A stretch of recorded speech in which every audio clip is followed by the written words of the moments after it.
দাসকে। নিজেই rocket launcher চালিয়ে আবারও আলোচনায় উত্তর কোরিয়ার সর্বোচ্চ নেতা কিম জং উন। পারমাণবিক ক্ষমতা সম্পন্ন 50টি সিস্টেম উন্মোচন।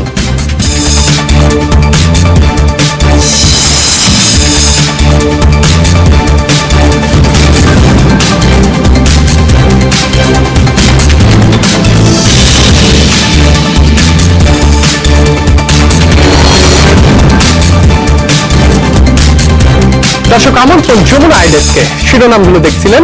আন্তর্জাতিক সব শীর্ষ খবর নিয়ে আপনাদের সাথে আছি মাসুম রাব্বি। দু একদিনের মধ্যে ইরানে হামলার পুরো প্রস্তুতি নিয়েছে মার্কিন সামরিক বাহিনী। তবে এখনো চূড়ান্ত সিদ্ধান্ত দেননি প্রেসিডেন্ট ডোনাল্ড ট্রাম্প।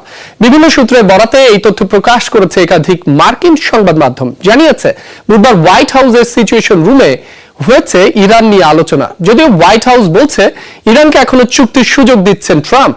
এদিকে পারমাণবিক অস্ত্র তৈরির অভিযোগ আবারও অস্বীকার করেছে ইরান। ইরানের সাথে কূটনৈতিক আলোচনার মধ্যেও হামলার হুমকি ধামকি থামায়নি যুক্তরাষ্ট্র। একই সাথে মার্কিন সামরিক উপস্থিতি ব্যাপক হারে বাড়িয়েছে মধ্যপ্রাচ্যে। মার্কিন সংবাদ মাধ্যম সিবিএস ও সিএনএন বলছে ইরানে সম্ভাব্য হামলা নিয়ে বুধবার আলোচনা হয়েছে হোয়াইট হাউসের সিচুয়েশন রুমে। ট্রাম্প প্রশাসনের একাধিক শীর্ষ কর্মকর্তার বরাতে সংবাদ মাধ্যমগুলো বলছে শনিবারের মধ্যেই ইরানে হামলার প্রস্তুতি নিয়ে রেখেছে মার্কিন সামরিক বাহিনী। তবে এখনো চূড়ান্ত নির্দেশ দেননি মার্কিন প্রেসিডেন্ট। সংবাদ মাধ্যমগুলোর দাবি আগামী কয়েকদিনে বেশ কিছু মার্কিন সেনাকে মধ্যপ্রাচ্য থেকে সরিয়ে নেওয়ার পরিকল্পনা রয়েছে যুক্তরাষ্ট্রের। মূলত ইরানের পাল্টা হামলার ক্ষয়ক্ষতি এড়াতেই এই সিদ্ধান্ত। যদিও হোয়াইট হাউস বলছে এখনো কূটনৈতিক সমঝোতাই চাইছেন ট্রাম্প। ইরানে হামলা চালানোর অনেক কারণ ও যুক্তি রয়েছে। Operation midnight hammer commander in chief হিসেবে প্রেসিডেন্টের অত্যন্ত সফল একটি অভিযান ছিল। ইরানের পারমাণবিক স্থাপনা সম্পূর্ণরূপে ধ্বংস করে দেওয়া হয়েছিল। তবে প্রেসিডেন্টের অবস্থান স্পষ্ট, কূটনীতি সর্বদা তার প্রথম বিকল্প। ইরানের জন্য এই চুক্তি করা খুবই বুদ্ধিমানের কাজ হবে। এদিকে ইরানের দাবি পারমাণবিক অস্ত্রের মালিক কখনোই হতে চায়নি দেশটি। তবে বেসামরিক উদ্দেশ্যে চলমান পারমাণবিক কর্মসূচি বন্ধ করা হবে না বলেও জানান দেশটির প্রেসিডেন্ট মাসুদ পেজেশকিয়ান। আমরা পারমাণবিক অস্ত্রের মালিক হতে চাইনি। তারা যে কোনোভাবেই এটি যাচাই করে দেখতে পারে। আমরা তার জন্য প্রস্তুত, কিন্তু আমরা আমাদের রোগীদের বাঁচাতে অথবা শিল্প ও কৃষির উন্নয়ন ঘটাতে জ্ঞান বিজ্ঞানের ব্যবহার বন্ধ করার সিদ্ধান্ত মেনে নেব না।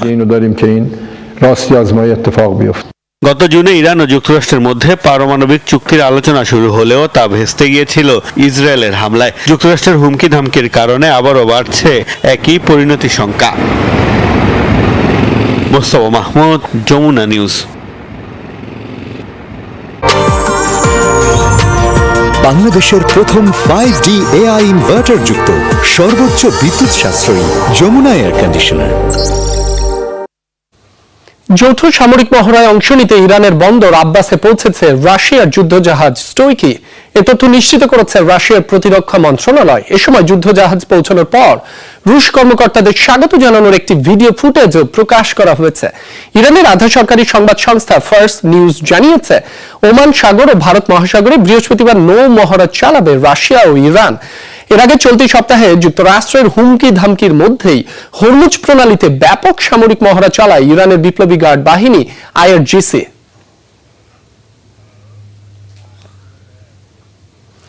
মার্কিন ও ইসরায়েলি হামলায় ক্ষতিগ্রস্ত পারমাণবিক ও সামরিক স্থাপনাগুলো নতুন করে ভূগর্ভস্থ করছে ইরান। স্যাটেলাইট চিত্রে ধরা পড়েছে বিস্তর কার্যক্রম। এরই মধ্যে ক্ষতিগ্রস্ত স্থাপনাগুলোর ওপর নতুন করে কংক্রিট শিল্ড বসানো হয়েছে, তারপর সেগুলো মাটি চাপা দেওয়া হচ্ছে। এছাড়াও বেশ কিছু ভূগর্ভস্থ স্থাপনায় নতুন কয়েকটি টানেলের সন্ধান মিলেছে। এর মধ্যে ইস্ফাহান ও নাতাঞ্জ পারমাণবিক কেন্দ্র ছাড়াও রয়েছে পারচিন, সিরাজ এবং কোম মিসাইল ঘাঁটি। গেল বছরের জুনে এসব ঘাঁটি ও স্থাপনায় ব্যাপক হামলা চালায় দুই মিত্র যুক্তরাষ্ট্র ও ইসরায়েল। এসব হামলায় ইরানের পারমাণবিক কর্মসূচি বেশ কয়েক বছর পিছিয়ে দেওয়ার দাবি করে ওয়াশিংটন, তেল আবিব। সিরিয়ায় মোতায়েনকৃত সব সেনা সদস্যদের প্রত্যাহার করে নিচ্ছে যুক্তরাষ্ট্র। আগামী 2 মাসের মধ্যেই দেশটি থেকে সরিয়ে নেওয়া হবে 1000 মার্কিন সেনাকে। একাধিক মার্কিন সূত্রে বরাতে এমনটা দাবি করেছে সংবাদ মাধ্যম ওয়াল স্ট্রিট জার্নাল। গেল সপ্তাহে সিরিয়ার দক্ষিণাংশে অবস্থিত আল তানফ ঘাঁটি থেকে সকল সেনা সদস্যদের প্রত্যাহারের বিষয়টি নিশ্চিত করে যুক্তরাষ্ট্রের সামরিক বাহিনী। ঘাঁটিটি সিরিয়া সহ ইরাক ও জর্ডানের জঙ্গি গোষ্ঠী আইএসের বিরুদ্ধে অভিযান চালাতে ব্যাপকভাবে ব্যবহার হতো। কমাস আগেই আইএস দমনে মার্কিন নেতৃত্বাধীন জোটে যোগ দেওয়ার সিদ্ধান্ত জানায় সিরিয়ার প্রেসিডেন্ট আহমেদ আল শারা। বাংলাদেশে এই প্রথম থাই স্যানিটারি ন্যাপকিন বাজারে নিয়ে এসেছে ব্যান্ড স্টাইল থাই স্যানিটারি ন্যাপকিন। থাই স্যানিটারি ন্যাপকিনের ছোঁয়ায় পুরো মাসই কর্মময়। পবিত্র রমজান মাসে ইবাদত বন্দেগীতে ব্যস্ত সময় পার করছেন মুসলিমরা। বিশ্বের বিভিন্ন দেশ থেকে ওমরা করতে আসা মুসলিমরা তারাবির নামাজ আদায়ে ভিড় করেন মক্কা মদিনার পবিত্র 2 মসজিদে। রমজান মাস উপলক্ষে বিভিন্ন দেশের মসজিদগুলোয় বিনামূল্যে সেহরি ও ইফতার বিতরণ করা হচ্ছে। কোথাও কামানের গোলা ছুঁড়ে আবার কোথাও বেলুন উড়িয়ে স্বাগত জানানো হয়েছে রমজান মাসকে।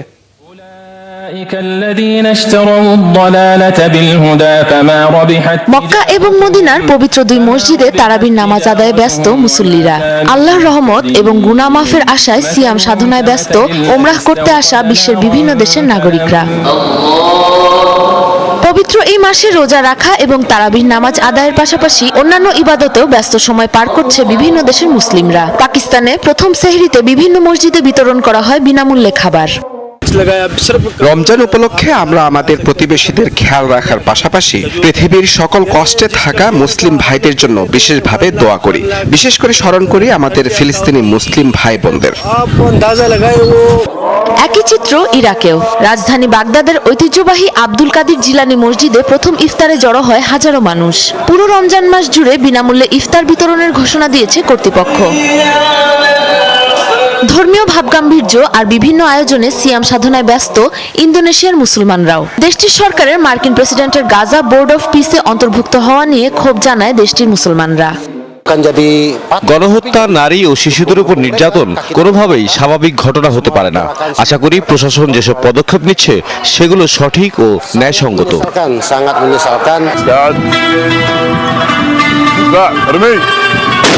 অন্যদিকে দীর্ঘদিনের ব্যতিক্রমী রীতিতে রমজানকে স্বাগত জানায় মধ্যপ্রাচ্যের বেশ কয়েকটি দেশ। তপধ্বনির মাধ্যমে প্রথম ইফতারের সংকেত দেওয়া হয় দোহার বাসিন্দাদের। শত শত রঙিন বেলুন উড়িয়ে রমজানের প্রথম দিনটিকে স্বাগত জানায় বসনিয়ার বাসিন্দারা।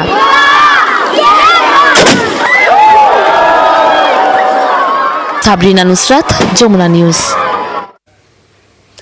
ধ্বংসস্তূপের মাঝে দাঁড়িয়ে নামাজ আদায়, ইট কংক্রিটের জঞ্জালে খোলা আকাশের নিচে ইফতার। বিধ্বস্ত গাজায় এমন বাস্তবতায় শুরু হয়েছে রমজান। তবু 2 বছরের যুদ্ধ আর অনাহারের পর কিছুটা স্বস্তি। তাই সৃষ্টিকর্তার প্রতি কৃতজ্ঞতা জানাতে ভোলেনি উপত্যকার মানুষ।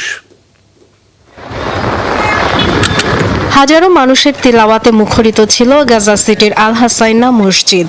এখন কেবল ধ্বংসস্তূপ, কোনো মতে 100 জন দাঁড়ানোর মতো অবস্থাও নেই। গাজায় ইসরায়েলি বাহিনীর 2 বছরের অভিযানে পুরোপুরি ধ্বংস হয়েছে 835টি মসজিদ, ক্ষতিগ্রস্ত আরও 180টি। বাধ্য হয়েই তাঁবুতে খোলা আকাশের নিচে কাতারে দাঁড়াতে হচ্ছে ধর্মপ্রাণ ফিলিস্তিনিদের। কোনো মসজিদ অক্ষত নেই, কোথায় দাঁড়াবে নামাজের জন্য? কেবল ইটের টুকরো আর জঞ্জাল চারদিকে।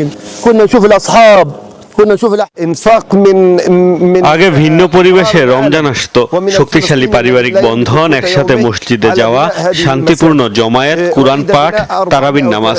এখন আর সেই উৎসবের আমেজ নেই। এমন পরিস্থিতিতেই যুদ্ধবিধ্বস্ত উপত্যকায় রমজান এসেছে একরাশ হাহাকার নিয়ে। ভঙ্গুর যুদ্ধবিরতির কারণে পিছু ছাড়েনি অনিশ্চয়তা। নিয়মিত হামলা তো রয়েছেই, এখনো পর্যাপ্ত ত্রাণ প্রবেশ করতে দিচ্ছে না ইসরায়েল। তাই রয়ে গেছে খাবারের সংকট। কয়েকটি সংস্থার উদ্যোগে গণ ইফতারের ব্যবস্থা করা হয়েছে বিভিন্ন জায়গায়। ধ্বংসস্তূপের মাঝে সারি সারি টেবিল, ধর্মীয় সঙ্গীতের সুর। প্রথা অনুযায়ী করা হয়েছে আলোকসজ্জাও। শত কষ্টের মাঝেও সৃষ্টিকর্তার প্রতি কৃতজ্ঞতা গাজাবাসীর। বিশ্ববাসীর লজ্জা হওয়া উচিত, কি কঠিন পরিস্থিতিতে আমরা আছি। তবুও আল্লাহর কাছে শুকরিয়া, গত 2 বছরে সেহরি বা ইফতারের জন্য ছোট এক টুকরো খেজুরও জোটেনি। এবার তার চেয়ে ভালো অবস্থায় আছি।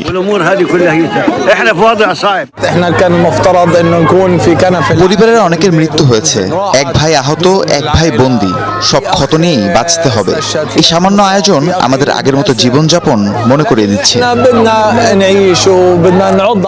2 বছরে হামাস বিরোধী অভিযানের নামে আবাসিক ভবন সহ গাজার সব ধরনের অবকাঠামো ইসরায়েলি বাহিনীর টার্গেট হয়েছে। ধ্বংস হয়েছে 40টি কবরস্থান, গির্জা লক্ষ্য করেও হয়েছে হামলা। Dorothy Tasrin, Jamuna news.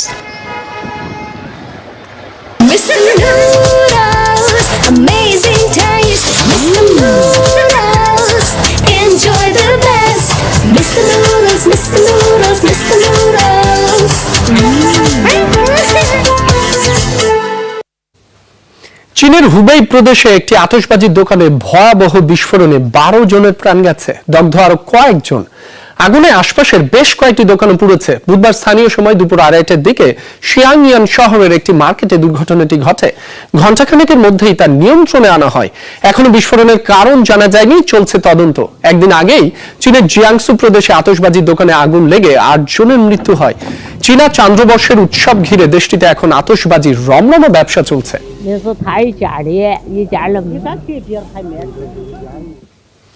চীনের ভূগর্ভস্থ গোপন পারমাণবিক পরীক্ষা সংক্রান্ত নতুন তথ্য প্রকাশের দাবি করেছে যুক্তরাষ্ট্র।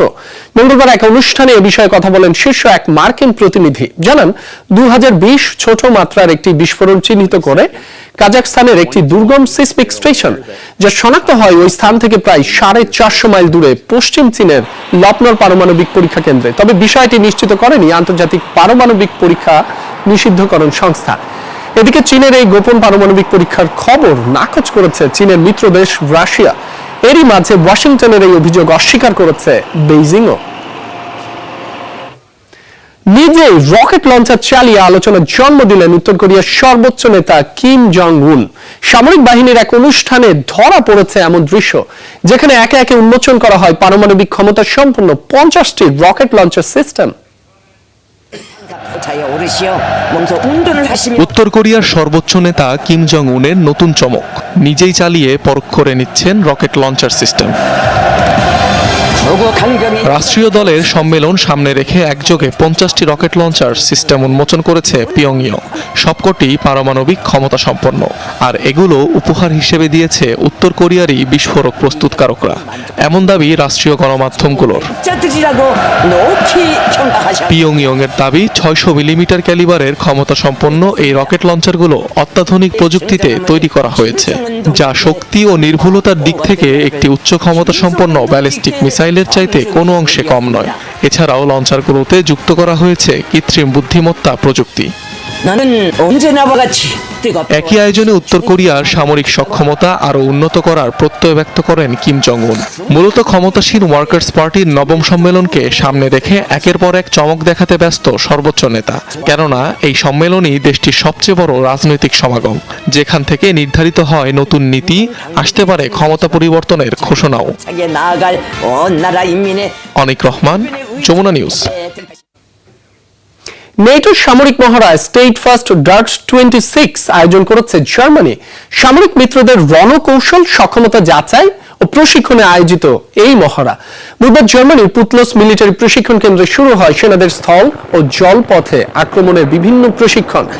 বাল্টিক অঞ্চলে নিরাপত্তার ঝুঁকি বেড়ে যাওয়ার প্রেক্ষিতে আয়োজিত হয়েছে এই মহড়া। অন্যদিকে গ্রিনল্যান্ডে আয়োজিত আর্কটিক এন্ডিউরেন্স নামের আরেকটি মহড়ায় অংশ নিয়েছে সুইডিশ রেঞ্জার ইউনিট, যেখানে চলছে নানা রকম সমরাস্ত্র প্রশিক্ষণের পাশাপাশি যুদ্ধের সামগ্রিক প্রস্তুতির অনুশীলন। ডেনমার্ক আয়োজিত মহড়াটি মূলত নেটোর আর্কটিক সেন্ট্রি মিশনের অংশ।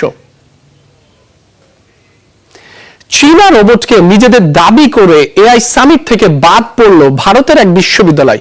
বহুল আলোচিত এই প্রযুক্তি সম্মেলনে চীনের নির্মিত একটি রোবট কুকুরকে নিজেদের বলে দাবি করে ভারতের উত্তরপ্রদেশের গালগোটিয়াস ইউনিভার্সিটি।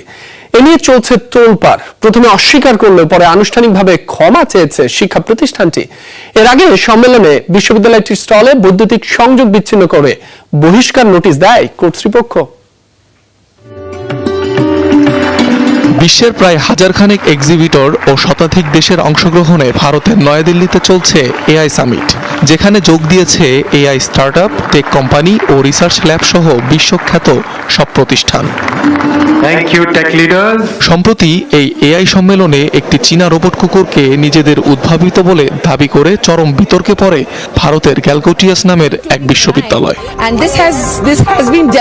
রাষ্ট্রীয় সম্প্রচার মাধ্যম ডিডি নিউজে একটি সাক্ষাৎকারে ওরিয়ন নামের রোবটটিকে গ্যালগোটিয়াস ইউনিভার্সিটির সেন্টার অফ এক্সেলেন্সের তৈরি বলে দাবি করে সে বিশ্ববিদ্যালয়েরই এক অধ্যাপক। কিন্তু এই দাবি সামাজিক যোগাযোগ মাধ্যমে ছড়ালে দ্রুতই তা সমালোচনার জন্ম দেয়। নেটিজেনরা খুব সহজেই শনাক্ত করতে পারে রোবটটিকে।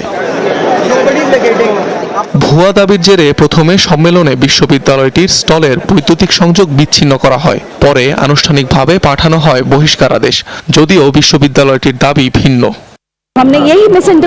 আমরা এমন কিছু দাবি করিনি, একটা ভুল বোঝাবুঝি হচ্ছে।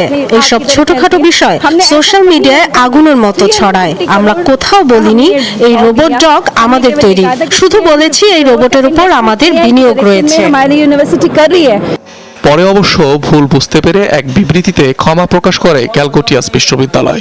দাবি করা হয় পণ্যের প্রযুক্তিগত উৎস সম্পর্কে অবগত ছিলেন না ক্যামেরার সামনে উপস্থিত হওয়া ওই অধ্যাপক।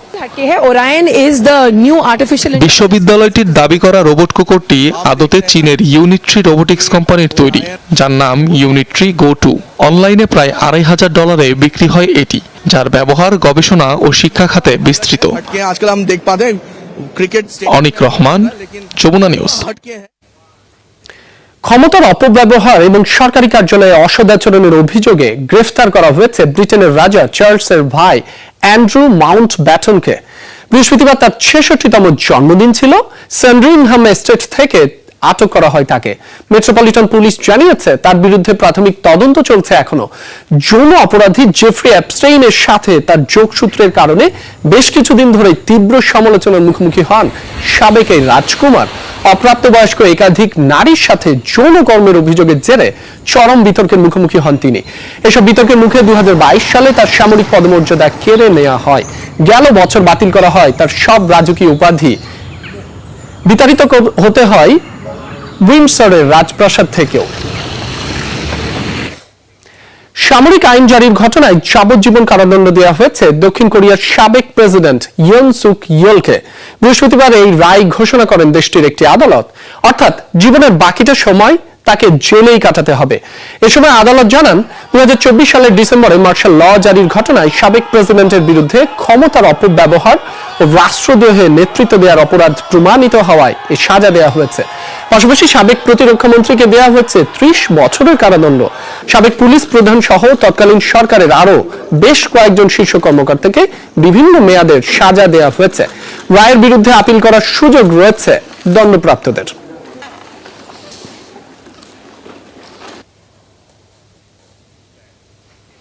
ক্যালিফোর্নিয়ার সিয়েরা নেভাদা পর্বতমালায় তুষার ধসে এখন পর্যন্ত 8 জন নিহতের খবর মিলেছে। সংখ্যা এই প্রাণহানি আরও বাড়তে পারে।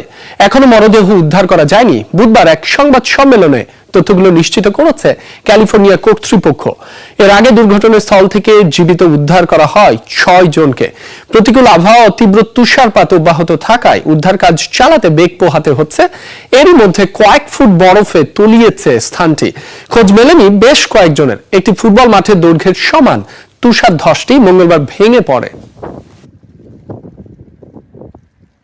এখন থেকে স্পাইসি ক্রিস্পি পটাটা প্রাণ পটাটা একটি স্বনির্ভর বিস্কুট। ভয়াবহ দাবানলে পুড়ছে যুক্তরাষ্ট্রের দক্ষিণ পশ্চিমাঞ্চলের বিস্তীর্ণ এলাকা। স্থানীয় গণমাধ্যম জানায় রেঞ্জার রোড নামে দাবানলটি দ্রুততম বেগে ছড়িয়েছে দেশটির একাধিক রাজ্যে। প্রবল বাতাসের বেগে মাত্র 8 ঘন্টায় পুড়ে গেছে 1,45,000 একর বনভূমি। পুড়ছে টেক্সাস, ক্যানসাস, কলোরাডোর পাশাপাশি নিউ মেক্সিকোর কিছু অংশ। পরিস্থিতি নিয়ন্ত্রণে তৎপর হয়েছে ফায়ার সার্ভিস ও উদ্ধারকারী দল। এরই মাঝে রাজ্যগুলোতে জারি করা হয়েছে জরুরি সতর্কতা। ক্ষতিগ্রস্ত অঞ্চলগুলো থেকে যত দ্রুত সম্ভব সরিয়ে নেওয়া হচ্ছে বাসিন্দাদের।